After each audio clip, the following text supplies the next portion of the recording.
Shalom, bagaimana kabarnya hari ini? Luar biasa, karena kita punya Tuhan yang luar biasa. Sebelum saya menyampaikan firman Tuhan, saya mau tanya dulu, yang ada pergumulan berapa banyak? Kalau tidak ada pergumulan, saya tidak jadi khotbah. Karena semua sudah tidak ada pergumulan, ya. Yang lagi ada pergumulan, tolong sekali lagi angkat tangan.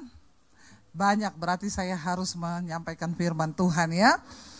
Di dalam setiap pergumulan itu pasti ada berkat dan rencana Tuhan. Saya tuh menyelidiki dalam Alkitab, Bapak Ibu, kenapa ya ada orang-orang yang namanya itu tertulis. Ada kisah hidup orang-orang yang luar biasa di dalam Alkitab. Setelah saya selidiki, ternyata kenapa ada kisahnya Musa, ada kisahnya Abraham, ada kisahnya Daud, ada kisahnya Yusuf, ada kisahnya Rasul Paulus di Perjanjian Baru. Ketika saya mencoba mencari tahu, oh mereka itu tercatat di dalam Alkitab karena mereka itu adalah orang-orang yang hidupnya penuh dengan pergumulan. Bukan orang-orang gampangan. Tapi orang-orang yang menang dan berhasil keluar dari setiap pergumulan. Yang namanya hidup ini pasti ada pergumulan. Makanya kalau ada yang datang sama saya, Bu Debbie, saya itu banyak masalah. Puji Tuhan, berarti ibu masih hidup. Amin. Kalau sudah tidak ada pergumulan, ya tempatnya di rumah Bapa. Tulisannya rib. Tapi selama kita masih ada di dunia, pasti ada yang namanya pergumulan. Tapi manusia itu siapa sih yang mau bergumul? Ya, kita ini semua maunya enak, maunya instan. Sedikit saja orang yang mau bergumul dan membayar harga dalam setiap kehidupannya. Ya, dan saya mau berkata hari ini saudara, kita harus bergumul. Pernikahan yang sudah Tuhan percayakan kepadamu hari ini, pertahankan. Kenapa banyak terjadi perceraian? Karena orang gak mau bergumul. Maunya jalan pintas, maunya selesai, maunya sudah selesai sampai di situ aku enak. Ya, tapi Tuhan kita tidak seperti itu. Tuhan mau kita bergumul dalam hidup ini karena pergumulan yang pertama itu untuk mematikan kedagingan kita. Semakin banyak kita bergumul maka daging ini semakin mati. Makanya saya berdoa, semua orang yang percaya kepada Tuhan, orang Kristen, terutama saudara yang datang sore hari ini, biar engkau menghadapi banyak persoalan dalam hidupmu, tapi jangan nyari-nyari masalah. Kita hidup benar, masalah banyak saudara, apalagi kalau hidup kita tidak benar. Tapi kalau perjuangan pergumulan itu datang karena kehendak Tuhan, Alkitab bilang berbahagia. Apa yang Rasul Paulus tulis? Coba kita baca 2 Korintus pasal yang keempat. 2 Korintus pasal yang keempat, saya mau kita membaca saudara mulai dari ayat yang ke-10 saja. Jangan ayat yang ke-10 deh, ayat yang ke-7, karena ini memang disuruh sampai dari ayat yang ke-7 ya. Iya, 2 Korintus 4 ayat yang ke-7 mulai, firman Tuhan berkata, baca bersama. Tetapi harta ini kami punyai dalam bejana tanah liat, supaya apa? Supaya nyata bahwa kekuatan yang berlimpah-limpah itu berasal dari Allah, bukan dari diri kami. Rasul Paulus berkata, harta yang mereka punya saudara itu, kekuatan harta itu bicara tentang sesuatu yang harganya mahal, tidak ternilai. Tapi Rasul Paulus bilang harta yang mereka punya itu ada di dalam bejana tanah. Sehebat apapun harta itu, kalau dia tersimpan dalam bejana tanah, bejana itu tidak kuat. Jadi dia bilang, harta ini kami punyai dalam bejana tanah liat yang mudah hancur, mudah retak, mudah ambruk. Ya itu, tetapi supaya nyata bahwa kekuatan yang melimpah-limpah itu bukan berasal dari diri kami, tetapi berasal dari Tuhan. Ya, kita ini semua makhluk yang lemah. Mengapa kita harus dekat dengan Tuhan? Supaya kita beroleh kekuatan ketika kita menghadapi pergumulan. Ayat yang berikutnya dikatakan ayat 8. Dalam segala hal, baca bersama ayat yang ke-8 saudara. Ya, baca 1, 2, 3. Dalam segala hal kami ditindas namun tidak terjepit. Kami habis akal namun tidak putus asa. Kami dianiaya namun tidak ditinggalkan sendirian. Kami dihempaskan, ayat yang 9. Ya, kami dianiaya namun tidak ditinggalkan sendirian. Kami dihempaskan namun tidak binasa. Rasul Paulus menyatakan semua penderitaan yang mereka alami karena pelayanan di dalam Kristus. Dia bilang, kami ini ditindas namun tidak terjepit. Di sini ada di antara kita yang pernah mengalami ditindas? Entah ditindas oleh bos, ya, suami yang ditindas oleh istri. Banyak saudara, suami-suami itu ditindas sama istri, ya. Sebaliknya ada istri yang ditindas sama suami. Ada di sini, enggak usah angkat tangan. Nanti malu dilihat orang, di dalam hati saja. Ya, anak yang ditindas oleh orang tua atau orang tua yang ditindas oleh anak. Rasul Paulus pernah mengalami itu. Dia bilang, kami ditindas namun tidak terjepit. Ya, istri-istri, kalau hari ini engkau sedang ditindas suamimu, jangan mau dijepit. Jangan terjepit. Amin. Tetap percaya kepada Tuhan. Dia bilang begini saudara, kami habis akal namun tidak putus asa. Ada di antara saudara yang hari ini sedang habis akal? Tidak ada jalan keluar, nggak tahu apa lagi yang harus aku pikir. Saya sudah nggak tahu mau bagaimana dengan masalah keuangan saya, Bu. Saya dikejar-kejar utang, Bu. Saya nggak tahu lagi menghadapi suami saya. Saya sudah habis akal. Kalau hari ini engkau adalah salah satunya, mari kita lihat apa yang Rasul Paulus berkata. Saya habis akal, tetapi dia bilang di sana, saya tidak putus asa. Engkau boleh kehabisan akal karena tidak ada lagi jalan keluar. Tapi satu hal, jangan pernah putus asa. Selama masih ada harapan, maka selama itu pun masih ada jalan keluar. Yang penting kita tidak putus asa. Jangan menyerah di tengah jalan. Kehidupan kita ini diibaratkan seperti kisah hidup bangsa Israel. Mereka dipanggil keluar dari tanah perbudakan di Mesir menuju ke satu tempat tanah perjanjian yang berlimpah susu dan madunya, yaitu mengalami janji Tuhan. Tetapi dari Mesir mereka harus melewati yang namanya padang gurun. Tapi dengar baik-baik saudara, engkau dipanggil menuju tanah perjanjian, jangan pernah berhenti di padang gurun. Berjalanlah terus. Jangan pernah putus asa. Berjalan dari Mesir menuju ke tanah perjanjian. Jangan berhenti di padang gurun, karena mereka yang berhenti di padang gurun itu menjadi bangkai. Semua yang keluar dari tanah perbudakan di Mesir, mereka tidak tembus sampai ke tanah perjanjian. Mereka mati di padang gurun satu angkatan. Tuhan tidak izinkan mereka masuk. Kenapa? Mereka menuduh Tuhan jahat di tengah pergumulan. Mereka berkata, kenapa Allah bawa kami untuk mati di padang gurun? Dan mereka putus asa. Ketika mereka putus asa menyalahkan Tuhan. Orang yang putus asa itu cenderung menyalahkan Tuhan atas hidupnya. Dia salahkan orang lain, dia salahkan Musa. Akhirnya apa yang terjadi? Mereka menjadi bangkai di padang gurun. Tuhan gak panggil kita untuk kalah.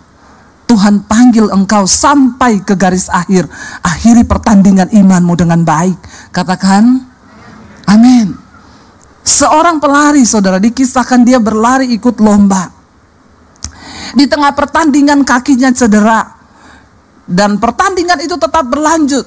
Dia berjalan dengan kaki yang cedera itu. Semua orang berkata, sudahlah, kamu juga gak mungkin menang. Ngapain kamu berdiri lagi? Keluar aja dari gelanggang pertandingan. Dia berkata, aku diutus bukan untuk menjadi pecundang yang berhenti di tengah jalan. Aku pasti kalah, tapi aku akan mengakhiri pertandinganku dengan baik. Aku akan tetap mencapai garis finish sekalipun aku adalah kalah dan yang terakhir. Tapi aku tidak akan pernah mundur di tengah gelanggang pertandingan. Saudara tahu hari itu dia disorot lebih dari seorang pemenang. Namanya terpampang di mana-mana karena dia punya mental yang luar biasa. Dia bilang, aku dibayar oleh negaraku bukan untuk pecundang berhenti di tengah jalan, tapi aku harus menyelesaikannya sampai di garis akhir. Sekalipun aku bukan pemenangnya, tapi aku harus menyelesaikannya. Amin saudara. Kita mungkin hari-hari ini berkata, saya sudah habis akal, Bu. Keuangan saya, bisnis saya, rumah tangga saya, sudah habis akal saya. Selama engkau tidak putus asa, maka selama itu juga engkau bisa mengalami janji Tuhan. Janji Tuhan. Jangan pernah putus asa. Saya belajar dari ayat ini, Rasul Paulus, wow. Dia berkata begini saudara, dia habis akal. Saya percaya kita di tempat ini mungkin tidak seperti dia habis akal. Ya, kita mungkin belum habis akal lah. masih ada jalan keluar. Tapi dia berkata, tapi aku gak pernah putus asa. Ayat yang ke-9, kami dianiaya namun tidak ditinggalkan sendiri. Saya tuh malu saudara ketika membaca ayat ini, betapa seringnya kita baru menghadapi penderitaan yang biasa kita sudah menuduh Tuhan meninggalkan kita lah, Tuhan gak ada lah. Rasul Paulus dianiaya loh, ditangkap, dimasukin penjara, dipukuli, disesah, mau dibunuh, dan dia masih bisa berkata, aku dianiaya tapi aku tidak pernah ditinggalkan sendirian. Ini iman yang luar biasa. Kita harus memiliki iman yang seperti ini. Di tengah penderitaan jangan pernah merasa Tuhan meninggalkan engkau, itu berbahaya. Waktu engkau bergumul jangan bilang Tuhan jauh. Di mana Tuhan? Kenapa dia tidak melakukan sesuatu? Saudara, sekalipun itu kelihatannya tidak ada apa-apanya, tapi ketika kita percaya bahwa Tuhan menyertai kita, saudara, jangan pernah merasa engkau ditinggalkan sendiri. Ketika orang merasa ditinggalkan sendiri, itu adalah satu perasaan yang paling mematikan. Saya ingat ketika kami kecelakaan naik mobil, kami mau pelayanan ke Anyer. Kemarin tuh ada orang yang angkatin kesaksian saya ini di TikTok, foto-foto saya kecelakaan. Dan dia angkat saudara, viral. Dia bilang Debbie Basjir kecelakaan. Padahal itu peristiwa berapa tahun lalu ya? 2016 saudara. Saya diteleponin semua orang, ibu kecelakaan di mana? Ini orang-orang juga yang tidak mengikuti mungkin ya perjalanan saya, dia baru tahu. Semua telepon saya, ibu kecelakaan ya. Kenapa bisa heboh begini? Gak ada yang angkat di TikTok viral, Bu Debbie kecelakaan, mobilnya hancur. Saya bilang itu kisah 2016. Kami saudara mau pelayanan di Anyer, dan ketika mau exit tol di Anyer itu ya, kita mau exit tolnya itu apa ya? Dia tuh jalan exitnya itu menurun sambil berbelok gitu. Lalu mobil kami lagi berhenti mau bayar tol, tiba-tiba dihajar oleh bus laju prima. Mobil kami terlempar ke sebelah kanan. Itu bus lajunya benar-benar prima. Karena tidak ada rem saudara, rem blong. Padahal itu posisinya menurun saudara. Mobil saya terlempar ke sebelah saudara. Dan puji Tuhan kami terlempar. Kalau kita nggak kelempar, kita kena mobil di depan. Karena suami saya lihat dari spion itu mobil kencang, dia tancap gas, dia banting ke kanan setirnya. Jadi mobil kami remuk cuma bagian belakang sampai hampir ke tengah. Dan kami terlempar ke sebelah tol sebelah. Mobil terbalik saudara. Anak saya waktu itu duduk melintang di belakang. Saya juga bingung bagaimana caranya, dia sudah di pangkuan saya waktu peristiwa itu. Airbagnya semua keluar berasap, nggak ada yang berani tolong kami. Mereka bilang mobilnya berasap, mau meledak, jadi semua lari. Ya, dan saya di situ, waduh, kami nomor satu kalau kita mengalami yang begitu saudara, nomor satu yang saya tanya itu, Tuhan saya ini dosa apa? Iya Pak, iya. Sebagai manusia normal, kita ngalami sesuatu kesialan, pasti kita tanyakan, Tuhan, aku ini dosa apa Tuhan? Saya juga bertanya seperti itu. Kalau misalnya saya lagi selingkuh, atau saya lagi nipu orang, bawa lari uang orang, terus tiba-tiba mengalami gitu, kayaknya enak ya. Begitu mengalami itu saya langsung tahu, aduh Tuhan nih marah nih, saya selingkuh nih. Atau aduh Tuhan nih marah nih, saya bawa lari uang orang. Masalahnya saat itu saya lagi merasa dekat sama Tuhan. Semalam sebelum kami pelayanan pun suami saya menyembah Tuhan, nangis-nangis. Saya merasa saya tidak menemukan dosa yang membuat Tuhan tuh marah besar sehingga kami dihukum. Kenapa saudara? Karena begitu banyak orang yang masuk WA-nya bilang begini, ibu introspeksi diri. Memang perkataan netizen itu setajam silet. Lu gak usah ngomong gitu, saya juga sudah introspeksi, bener gak? Dan itu perkataan yang sangat menikam, masuk sampai ke memisahkan jiwa dan roh. Tajam banget saudara. Saya merasa saat itu Tuhan meninggalkan kami. Saya marah sama Tuhan. Tuhan, di mana engkau? Kenapa engkau mempermalukan saya seperti ini? Kami ini hamba Tuhan. Rasanya kok tidak ada pertolongan. Seminggu sebelumnya rumah saya kemasukan maling. Semua handphone dicuri, laptop dicuri. Ya, itu seminggu sebelumnya. Minggu depannya kami tabrakan itu. Waktu rumah saya kemasukan maling, saya itu juga bertanya sama Tuhan, Tuhan, Rumah orang-orang yang nggak takut Tuhan, orang-orang yang lebih berdosa dari saya di sini banyak loh.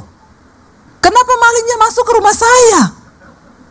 Kan itu pandangan kita orang Kristen kan? Kita berpikir bahwa kalau kita sudah dekat Tuhan maka tidak ada masalah, tidak ada pergumulan akan menimpa kita. Itu yang ada di pikiran kita kan? Saya bertanya seperti itu. Kenapa? Karena kayaknya kan lebih enak kalau kesaksian begini. Saudara, tahu nggak saya semalam mengalami apa? Saya bangun pagi, ada maling tergantung di pagar saya. Wah, itu pasti jemaat tepuk tangan kan? Wih, dahsyat Tuhannya, malingnya tergantung di pagar besi. Kita tepuk tangan semua, tapi kan nggak enak banget saudara, rumah saya kemalingan. Handphone dicuri, ini dicuri total hampir 100 juta. Kan nggak enak banget gitu loh. Masa rumah pendeta dimasukin maling? Emang tuh pendeta nggak berdoa ya? Kan jemaat pasti gitu kan? Tuh pasti tidur nggak berdoa itu. Makanya maling masuk ke rumahnya. Ya, kayak begitu kan saudara. Minggu depannya kecelakaan. Belum terjawab ini satu. Dan anehnya saudara, saya sebelum 2 minggu berturut-turut kejadian gitu, Tuhan tuh suruh saya baca kitab Ayub. Setelah kemalingan, Tuhan ngomong lagi, baca kitab Ayub. Terus saya gini, alay lebay, cuma kemalingan baca kitab Ayub. Ayub itu mengalami nyawanya udah hampir melayang. Ngapain saya baca kitab Ayub? Enggak lah. Setelah saya kecelakaan itu saudara, saya merasa Tuhan meninggalkan saya. Tuhan itu jauh dari saya dan itu adalah perasaan yang sangat mematikan. Dan kayaknya itu bisa membuat kita mundur ketika kita sedang dalam pergumulan. Itu yang iblis tanamkan di dalam pikiran kita. Kenapa ketika Yesus mati saudara, dia bilang, Eloi, Eloi, lama sabachthani. Yesus berseru, dia bilang, Bapa, mengapa engkau tinggalkan aku? Yesus gak peduli nyawa dicabut. Dia sangat bersedih ketika dia tahu bahwa Bapa, dia terpisah dengan Bapa. Karena sesuatu yang perasaan yang paling mematikan adalah ketika kita merasa kita ini ditinggalkan oleh Tuhan. Yesus terpisah dari Bapa karena dia harus mati 3 hari dia turun ke alam maut. Saudara, ya, jangan pernah merasa ditinggalkan sendirian. Ketika saya bergumul saudara, orang menghakimi, kenapa ibu kecelakaan? Ya begini-begini, harus introspeksi diri. Karena dikirimi ayat lagi. Firman Tuhan berkata, rancanganku bukan rancangan kecelakaan.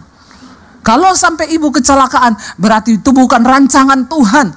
Waduh, saya nangis, saya tersudut, saya terisak saudara. Begitu selesai itu saya cuma berusaha, saya diam duduk di kaki Tuhan saudara. Ketika kita mengalami pergumulan saudara, mari kita baca apa yang Daud katakan kepada Tuhan. Mazmur 62 ayat yang ke-9. Mazmur 62 ayat yang ke-9. Ini kunci kemenangan di dalam engkau mengalami pergumulan hidup. Ya, Mazmur 62 ayat yang ke-9 saudara, firman Tuhan berkata begini. Baca bersama. Percayalah kepadanya setiap waktu hai umat. Apa? Curahkanlah isi hatimu kepadanya. Allah ialah tempat perlindungan kita. Ketika engkau menghadapi persoalan pencobaan, jangan curhat ke orang lain. Duduk di kaki Tuhan dan curahkanlah isi hatimu kepadanya. Saya bilang, Tuhan, kenapa engkau meninggalkan kami Tuhan? Di dalam itu saya mencoba untuk memahami rencana Tuhan, apa yang sedang Tuhan kerjakan. Tapi setelah itu lewat saudara, kami juga dari asuransi tidak diganti apa-apa. Ya, saya juga nggak ngerti masalah hukumnya bagaimana, tapi ya sudahlah. Ya, saya cuma percaya aja. Nggak berapa lama Tuhan ganti mobil kita yang baru. Ya, dikasih mobil Innova terbaru.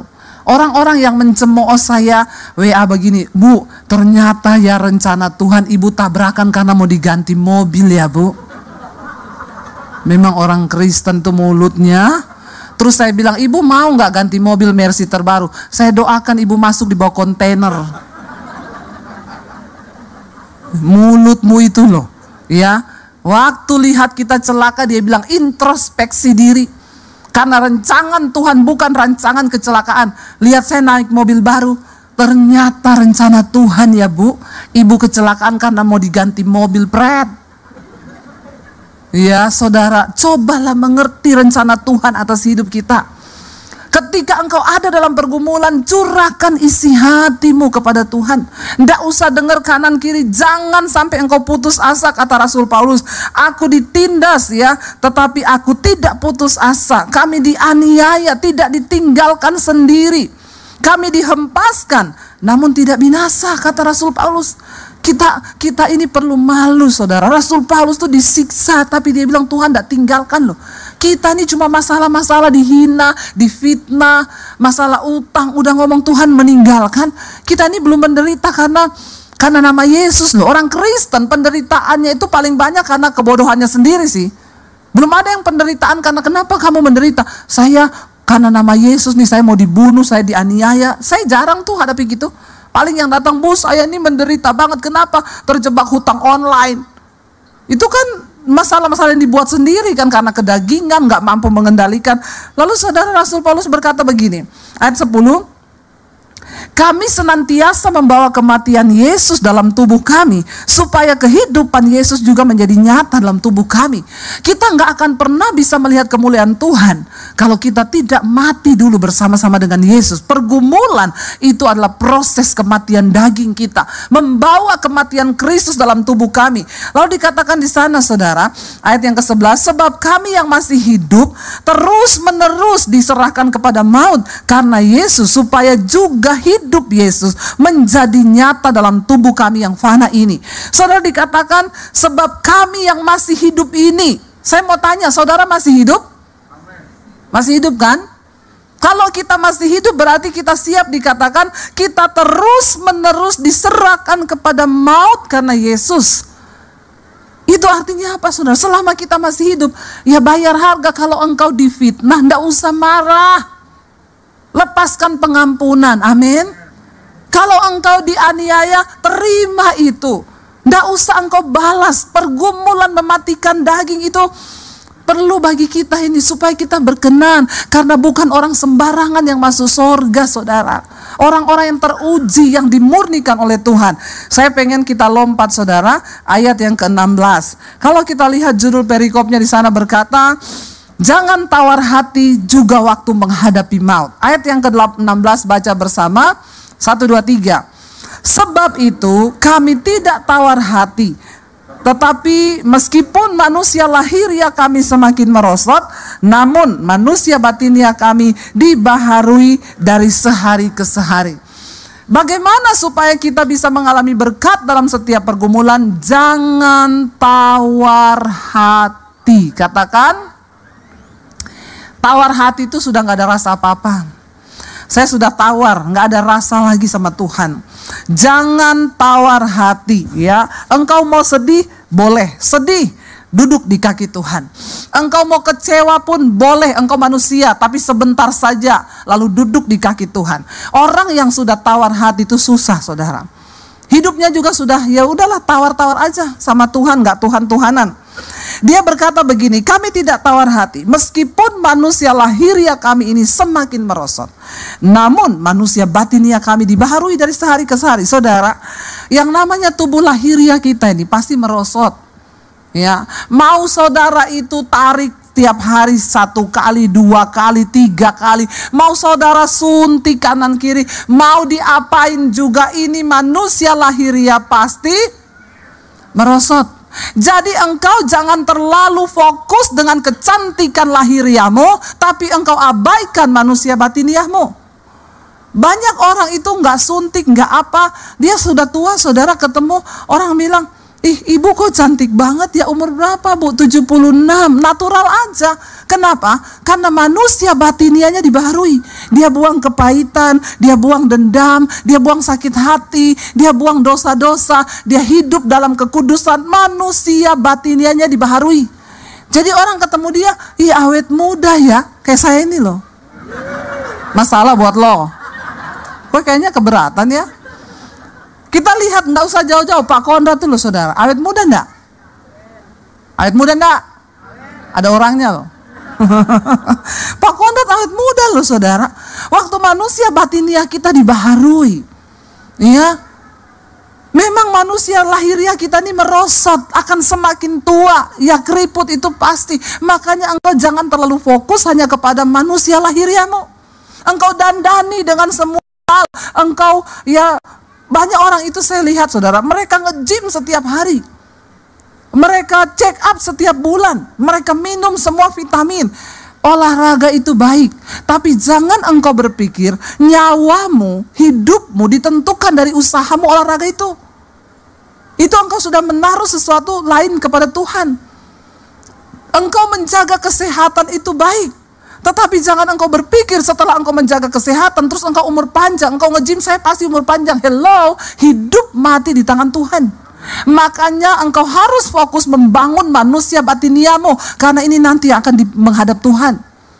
Kalau manusia batiniamu bobrok, engkau cuma pikir manusia lahiriamu, di hadapan Tuhan nanti saudara, namamu itu tidak akan tercatat dalam kitab kehidupan. Saudara, saya pernah lihat, saya pernah cerita sama saudara, ada anak muda umur 38 tahun nge-gym saudara, tiap hari makan ditimbang, kalorinya berapa, ya karbohidratnya berapa, lemaknya berapa. Kalau saya sudah makan ini, nanti siang saya cuma makan pisang 1. Kalau mau tidur malam dia timbang saudara, kelebihan 2 ons, aduh diturunin dulu, olahraga dulu, baru tidur. Saudara, ya pergi ke China untuk prospek bisnis, pulang jenazah di peti, ditabrak di China. Tiap hari nimbang makanannya, tiap hari nge-gym. Jangan engkau geser imanmu. Kenapa kita harus hidup takut akan Tuhan, bergantung kepada Tuhan? Karena hidup mati kita tuh di tangan Tuhan. Amin. Dandani manusia batiniahmu, buang segala dosa, buang segala hal yang tidak berkenan. Pergumulan akan membawa kita untuk dekat kepada Tuhan. Saya bacakan di mesbah doa beberapa waktu yang lalu kesaksian seorang ibu. Dia bilang gini, Bu Debbie, saya itu dengan suami saya dulu kami hidup pas-pasan, suami saya pelayanan. Tiba-tiba dapat proyek di Jakarta, Bu. Dia di luar kota di Manado. Suami saya ini pelayan Tuhan di gereja. Berangkat ke Jakarta, ada proyek-proyek, Bu. Tadinya sama temennya yang juga pelayan Tuhan, diajak ke nightclub, lihat cewek-cewek nari-nari begitu. Lalu akhirnya setiap kali ke Jakarta, ke nightclub itu. Satu saat, Bu, bukan hanya ke nightclub, tapi bawa cewek masuk ke hotel. Ya, saya tidak tahu karena saya percaya suami saya ini hamba Tuhan. Ya, setiap hari dia video call, dia ini. Lalu, Bu, satu saat Tuhan itu pasti ada cara untuk membukakan. Jadi bapak-bapak ya, sepandai-pandainya tupai melompat, satu saat pasti kepleset juga. Makanya banyak bapak-bapak mati serangan jantung karena banyak selingkuh. Ya, deg-degan itu hati ya. Jantung berpacu dengan cepat, saudara. Kortisol naik, darah mengental jadi hitam ya, serangan jantung. Makanya bertobat bapak-bapak. Dia bilang Tuhan bukakan, ibu tahu bagaimana? Dia ini udah mau check out dari hotel, dia selfie, Bu, pakai kacamata hitam. Di kacamatanya saya screenshot, saya besarkan, ada gambar, ada cewek. Hati-hati bapak-bapak, ini adegan berbahaya. Hanya dilakukan oleh para ahli saja. Ada cewek di kacamata hitam, dia screenshot, dia tanya, "Pah, maaf ya, di foto sama dia, ini perempuan di kacamatamu tuh siapa?" Abis akal dia. Dia jawab, "Tadi malam kayaknya ada setan masuk ke kamar saya." Pintarnya ya itu bapak ya, pintar dia loh. Dia bilang setan masuk, padahal masuk setan. Istrinya desak, tidak mungkin Pak, tidak mungkin, mending kamu jelaskan. Dia pulang ke Manado, dia jelaskan ke istrinya. Akhirnya dia bukakan semua. Selama 3 tahun ternyata dia sudah sering bawa perempuan ke hotel setiap kali ke Jakarta. Pelayan Tuhan di gereja. Ya, hati-hati para pelayan Tuhan, engkau juga menjadi bidikan iblis. Semakin engkau melayani Tuhan, semakin engkau jaga suami istri, jaga baik-baik. Ya, karena setan itu bekerja luar biasa. Ya, bukan berarti hanya para pelayan Tuhan, bapak-bapak juga semua. Ya, saudara, akhirnya istrinya berdoa, "Tuhan, kalau memang pekerjaan ini membuat suami saya jauh dari Engkau, aku berdoa Tuhan, ambil pekerjaan ini. Mending aku hidup pas-pasan, tapi suamiku dan aku hidup takut akan Tuhan." Tiba-tiba suaminya kehilangan pekerjaan itu. 1,5 tahun suaminya tidak ada penghasilan. Akhirnya dia berbalik kembali kepada Tuhan. Dia menangis, dia tersungkur, mereka cari Tuhan lagi. Setelah suaminya bertobat, Tuhan pulihkan. Dia bilang, puji Tuhan Bu, saat ini suami saya bekerja tapi satu kota dengan saya, dan puji Tuhan sekarang jabatannya dia diangkat sebagai kepala. Tapi sekarang kami hidup dalam takut akan Tuhan. Saudara, ya, Rasul Paulus berkata, mari baharui manusia batiniahmu, karena satu saat nanti kita akan menghadap Tuhan. Tidak ada yang tersembunyi, gak ada satupun yang tersembunyi. Ya, saya kemarin ketemu satu orang ibu, suaminya meninggal berapa bulan lalu. Saya datang, ibu, saya maaf ya, saya belum sempat ketemu ibu, saya turut berduka cita ya. Dia tarik tangan saya, bu, gak usah berduka cita bu, memang dia pantas mati. Saya bilang, kenapa ibu berkata begitu? Ibu tahu sekarang saya ini kepahitan sama suami saya bu. Dia selingkuh dengan janda bu. Baru terbuka ketika dia mati, saya lihat di handphonenya. Suaminya mati serangan jantung.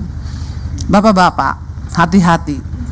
Kalau satu saat kau mati nanti, handphonemu itu akan dibuka. Jangan kau tertawa, tapi bertobat. Karena mati itu kita nggak pernah tahu loh. Bener loh, lagi nonton TV, lagi duduk, lagi main HP, mati. Nggak ada yang tahu. Makanya bangun manusia batinia kita dari hari ke hari dibaharui. Ayat 17 berkata, baca bersama, ini yang harus kita imani supaya hidup kita menang dalam pergumulan. 1, 2, 3.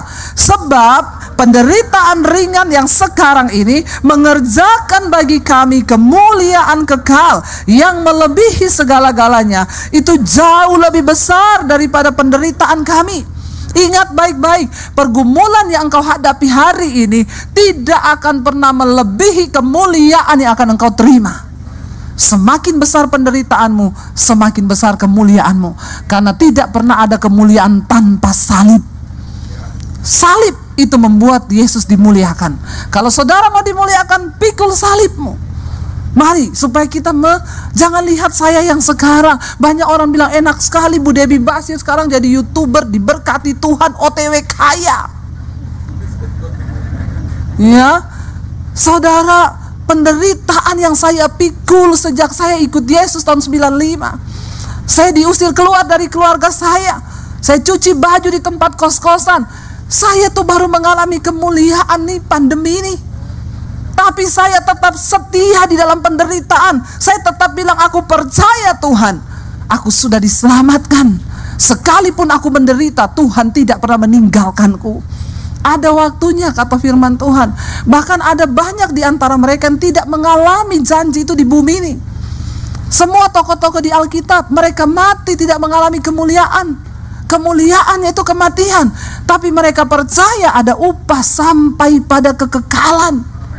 Itu tujuan kita saudara, di kekekalan. Itu tujuan saudara dan saya. Dan yang terakhir ayat 18 berkata, saya undang para imam musik maju ke depan. Ayat 18 baca 1, 2, 3. Sebab kami tidak memperhatikan yang kelihatan, melainkan yang tak kelihatan.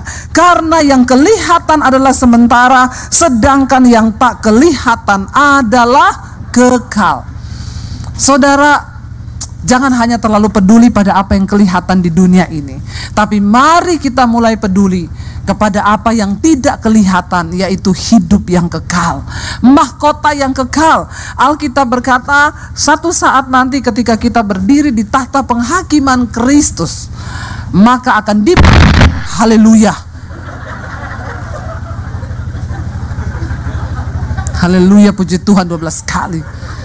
Lagi saya ngomong penghakiman Kristus lagi. Saya pikir benar-benar ya, halilintar menyambar dari sorga saudara ya. Biar intermezzo, biar pada nggak ngantuk. Saudara, satu saat kita semua nanti akan berdiri di hadapan tahta pengadilan Kristus. Lalu di situ akan dibuka yang namanya buku kehidupan.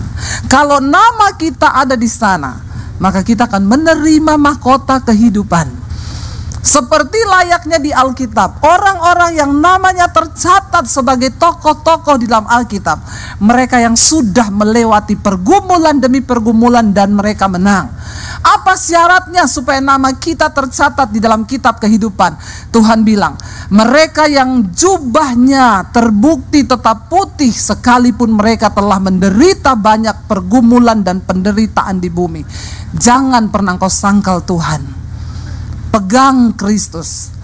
Jangan pernah tinggalkan Yesus. Apapun persoalan yang kita alami, saudara, pandang Yesus. Dan kita mau tetap berkata, kita tetap berdiri. Sekalipun di tengah badai, kami akan tetap pegang janji-Mu Tuhan. Tuhan yang lebih tahu apa yang sedang saudara alami. Mungkin engkau berkata, Tuhan, aku tertindas, aku habis akal di dalam pergumulanku hari-hari ini. Tapi jangan biarkan engkau putus asa. Amen. Tuhan yang memanggil kita adalah Tuhan yang setia. Amen. Dia ingin engkau tetap berjalan sampai ke tanah perjanjian yang Dia janjikan. Jangan pernah berhenti di padang gurun, saudara. Amen. Engkau teruslah berjalan. Katakan, Tuhan, kami butuh kekuatan-Mu. Kami butuh kekuatan-Mu sampai di perjuangan di akhir hidup kami nanti. Sebab kami dipanggil bukan untuk kalah dan menyerah. Kami harus menyelesaikan pertandingan sampai di garis akhir. Saudara, Tuhan pegang tanganmu hari ini. Katakan, Tuhan, kami percaya kami akan menang bersama dengan Tuhan. Ada berkat di balik setiap pergumulan yang kami alami. Kami akan mencapai garis pada akhirnya nanti, menyelesaikan setiap pertandingan iman dengan baik. Sehingga seperti Rasul Paulus berkata, aku telah mengakhiri pertandingan imanku dengan baik dan menjaga hati kami tetap ada kepadamu ya Bapa. Tuhan, beri kekuatan kepada umat-Mu Tuhan. Mereka yang sedang dalam pergumulan, biar mereka boleh menang Tuhan, sampai kami terima mahkota kehidupan. Sekali lagi angkat tangan kita, katakan di hadapan Tuhan.